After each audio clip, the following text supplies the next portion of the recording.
for us, growing up, it was hiding the poverty. Welcome to Watch Mojo, and today we're looking at 20 tragic celebrity childhoods you won't believe. I would change schools 2-3 times a year, and that was probably the roughest part. For this list, we'll be discussing famous celebrities who had difficult and traumatic upbringings. What do you make of these stories? Let us know in the comments. Jim Carrey. Nowadays, Jim Carrey is renowned as one of the greatest comedic actors of his generation, and he has the wealth to go with it. But his early life was a completely different story. Carrey was raised in the Greater Toronto area of Ontario, Canada, and his family became homeless while he was attending high school. All you know is you ended up living in a car. Exactly. Well, I ended up, and like trying to be the adult and trying to take care of everything. At one point, Carrey lived in a tent with his older brother, which they pitched in a public park on the shore of Lake Ontario. Luckily, the family's financial situation eventually improved, and Carrey found work doing stand-up in Toronto. He moved to Hollywood in 1983, and the rest is history. That you used to go up on Mulholland Drive and park every night and visualize seeing yourself as... Yeah, I would visualize, This is when you were broke and poor. Having directors interested in me and... Nicki Minaj. Onika Maraj was born in Trinidad and Tobago in 1982, but primarily raised in Queens, New York. There's an energy in the air that feels very young and alive.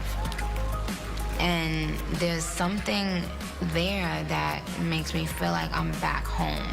Her mother, Carol, moved to the US to attend college and eventually brought Mirage and her older brother to live with her and their father, Robert. Robert had substance abuse issues and a violent temper, and would hit Carol and his children. When Mirage was 5, he burned down their house with Carol inside. I just looked.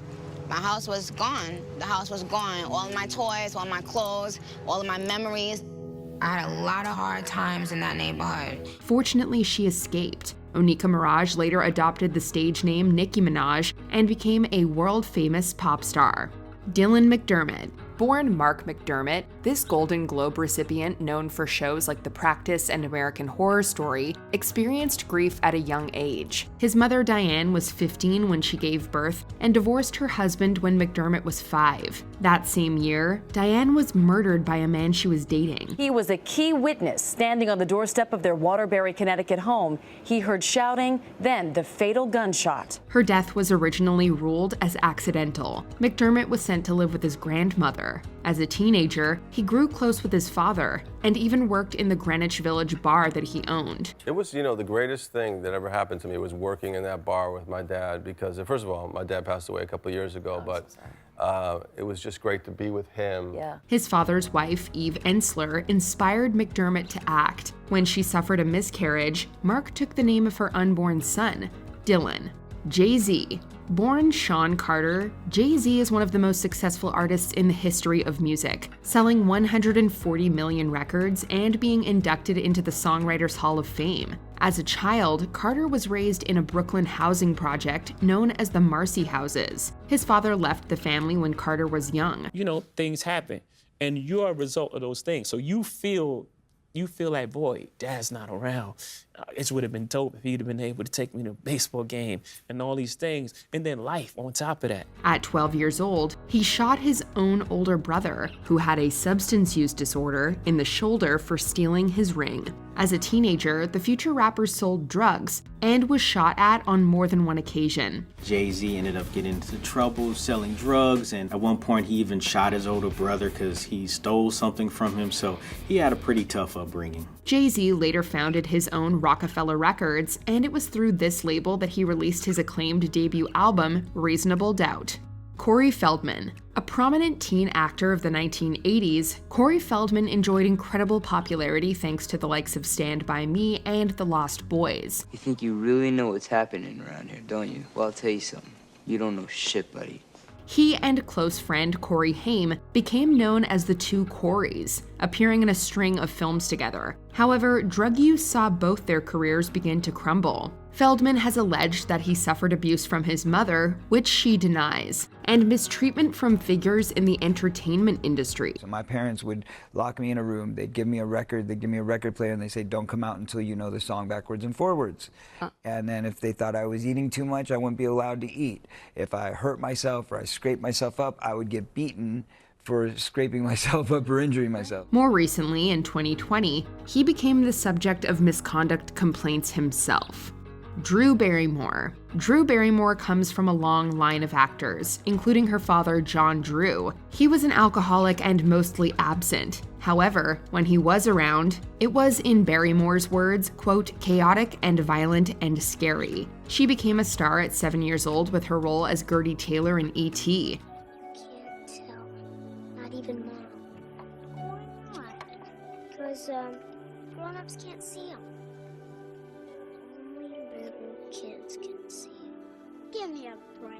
However, she was soon caught up in the drug-heavy Hollywood social scene. Her mother would bring her to the famous nightclub Studio 54 instead of school. Barrymore developed a substance use problem and was in rehab by 12 years old. And it was such a scary, frightening feeling, yet it was such an escape from everything else in the world that I had a very liking to it. The next year, her mother institutionalized her in a psychiatric hospital for 18 months. When Barrymore was released, she legally emancipated herself from her parents, moved into her own apartment, and reestablished her career. DMX. As a child, Earl Simmons suffered asthma attacks that often left him in the emergency room. His father left when he was young, and his mother and her boyfriends would often beat him. Couldn't be too confident. And, in my situation, confidence will get you a beating. Expressing will get your ass whooped. It got so bad that at 14, he would sleep on the streets in clothing bins. It was also around this time that he was tricked into smoking a joint laced with a much harder drug and developed a substance use disorder. Why would you do that? I was 14 years old, and I looked up to you. First person that was a male that I ever wanted to be like in my life. Why would you do that? While in prison for carjacking, he worked on lyrics and, upon release, sold his own mixtapes under the name DMX. Sadly, he battled with substance use throughout his life and died of cardiac arrest at the age of 50. Tyler Perry. This famous comedian and actor was born Emmett Perry Jr. A DNA test would later reveal, however, that Emmett Perry Sr. was not his biological father. Perry has recounted how Perry Sr. belittled and beat him until he was 19. How would you describe your childhood? For me, a living hell. I was able to, somewhere along the way, that my saving grace was I learned how to leave myself. It was so bad that he once attempted to take his own life. When he was older, he legally changed his first name from Emmett to Tyler. Perry was also a victim of sexual mistreatment. I didn't know what was happening. I didn't know what was going on or the far-reaching effects of it. But the way I was growing up, I just moved through it. Go on to the next thing. You're okay. The trauma of his childhood eventually became the basis of his debut play, I Know I've Been Changed. Christina Aguilera. Christina's father, Fausto, worked for the US Army, meaning that the family moved around a lot, even going as far as Japan. It's really hard for a young girl who doesn't even speak the language there. She didn't have a lot of friends. So her friends would be her dolls, and she would put on performances for her dolls. She would sing to them. On top of this lack of stability, her father emotionally and physically abused her. Her parents divorced when Aguilera was 6, and she subsequently became estranged from her father. Aguilera used music to escape her turbulent home life, and her talent was obvious from a young age. I think that's, my childhood and what, I witnessed pretty much every day with the problems between my parents. I think that really was the reason I embraced music so much. It was just my way of just trying to zone out of reality of what was really going on. This talent took her far, and she's now one of the highest-selling artists in the history of music. Eminem. One of the most famous rappers of his generation, Eminem often uses music to therapeutically explore his difficult childhood. Raised by a single mom, they lived hand-to-mouth, on and off welfare, constantly moving from one place to another. He was raised in poverty and frequently pushed around. After 3 years in 9th grade, he dropped out of school at 17. In his songs, he has repeatedly spoken ill of both his mother and father. His father left the family when Eminem was young and moved across the country. I never knew him, so... You never met him since? Never met him, never knew him. Do you want to, or...? I don't know. Some people ask me that. I don't think I do. His mother, Debbie, is a frequent target of Eminem's lyrics, which accuse her of drug use and neglect. The pent-up anger came out in his songs and made Eminem the best-selling artist of the 2000s in the US. Woody Harrelson. Woody Harrelson's father, Charles, wasn't around much during his childhood, leaving the family in 1968 when Harrelson was 7 years old. It's fairly well known, if anybody's read anything about you or talked with you, that when you were 7 years old, your father went off to prison, convicted of murder. His mother did her best to care for her 3 kids, but the family suffered financial hardships. Harrelson remained estranged from his father until later in life, when he visited him regularly in prison. Charles Harrelson was a hitman, and in 1979, he was hired to kill a federal judge named John H. Wood Jr. He was convicted of the crime and given 2 life sentences. Charles Harrelson, Woody Harrelson's dad, was found guilty for Judge Wood's murder. Shania Twain. The most successful female artist in the history of country music, Shania Twain has sold over 100 million records. As of 2022, she's worth an estimated $400 million. This kind of material wealth is a far cry from what she experienced as a child, however. We were hoping for a miracle, really, my parents. So this puts, seeing the hope in them and the sacrifice that everybody made me feel it became a burden. From the age of 8, Twain sang in bars to help her family pay the bills. She's also reported that her parents fought a lot and that sometimes the arguments resulted in physical violence. In between the violence, everything just went back to normal, right? The next day, everybody just carried on like nothing ever happened. And that is how we all, how I certainly suffered in silence. As a result, she and her siblings briefly moved into a homeless shelter with their mother. Her parents later died in a car accident, leaving Twain to care for her younger siblings. Demi Moore. Before Moore was born, her father left her pregnant mother, who was 18 years old at the time. Shortly after Moore was born, her mother remarried, but the couple had a turbulent relationship and divorced twice. Her mother and father both battle alcoholism, moved the family constantly ahead of debt, infidelities, thunderous fights. Her stepfather later took his own life. Moore suffered from various medical ailments, including kidney problems and a vision disorder called strabismus. As a teen, she was assaulted. Moore's mother battled substance use issues, and Moore once had to revive her after an overdose. You said your childhood Was done.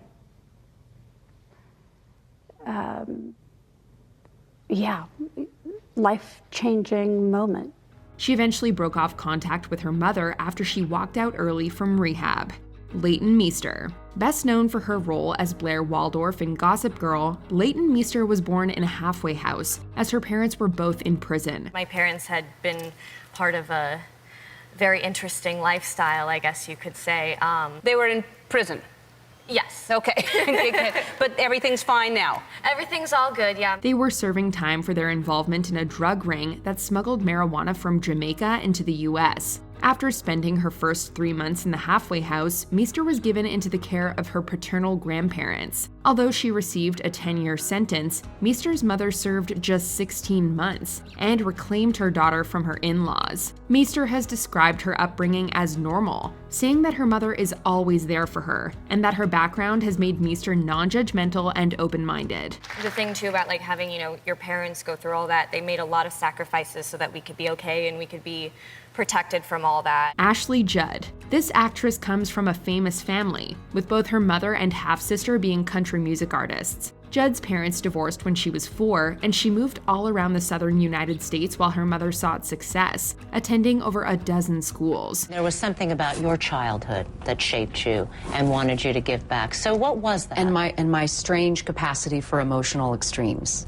my strange tolerance for emotional extremes. And I grew up in some really extreme situations. Judd is the survivor of 3 assaults, and one of those awful instances resulted in an unwanted pregnancy, which Judd terminated. The harmful treatment didn't stop there. Judd alleges that she was also sexually harassed by Harvey Weinstein, whom she later sued. She says she simply didn't feel powerful enough to speak out publicly and be believed after the incident. Joaquin Phoenix. This Oscar-winning actor was the 3rd child of the famous Phoenix family, following his brother River and sister Rain. River is so strong in all of this, but it's not just River, it's how we all grew up. It's mom and dad and what the kind of principles they imparted on us and what they said to strive for. His parents were missionaries for the religious cult Children of God, now known as the Family International. The cult has been accused of mistreating children, but thankfully, the family left when Phoenix was still young,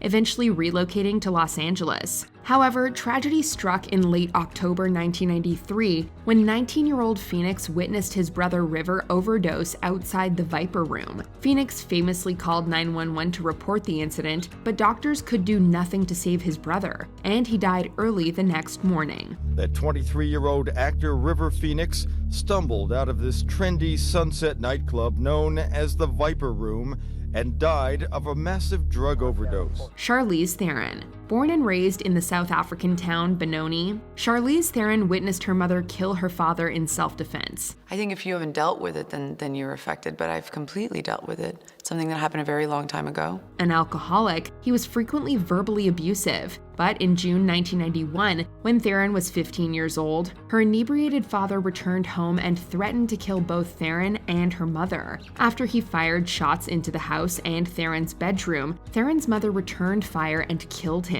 Her actions were deemed self-defense, and eventually the family moved to Europe and then the United States. The interesting thing is that I don't understand where she got the tools to be the mother that she is, because she did not have a mother who was good to her. Oprah Winfrey. Perhaps the most famous talk show host in the history of television, Oprah Winfrey is worth billions. This is going to be our year. Today, we're delving into my favorite subject, spirituality. However, she was raised in poverty, wearing dresses made of potato sacks, and moved around a lot, alternating custody between her grandmother, mother, and alleged father. After suffering abuse from her cousin, uncle, and a family friend, she ran away from home at 13. The next year, she became pregnant, but her son was born prematurely and died. Luckily, Winfrey's life turned around in high school. When that child died, my father said to me, "This is your second chance. This is your opportunity to seize this moment and make something of your life." She was popular and performed well, and started doing the news at a local radio station. This, of course, led to her now legendary career in media. Ray Charles. The legendary singer was the child of Aretha Robinson, who became pregnant at 15 years old by her adoptive father, Bailey Robinson. The scandal forced her to flee town, and she raised Charles with the help of Bailey's wife. My mom was very conscientious. I mean, she saved me from a lot of trauma that I probably would have had, because she knew I was going to lose my sight, so she started preparing me. Charles grew up in poverty and at times lived in a local cafe. When he was 5 years old, Charles lost his younger brother George in a drowning accident. Also around this time, he started losing his sight. His mother died when he was 14, and the grieving Charles dropped out of school to make a living as a professional musician. It was hard at first, but the work paid off, and he eventually became one of the most respected names in music.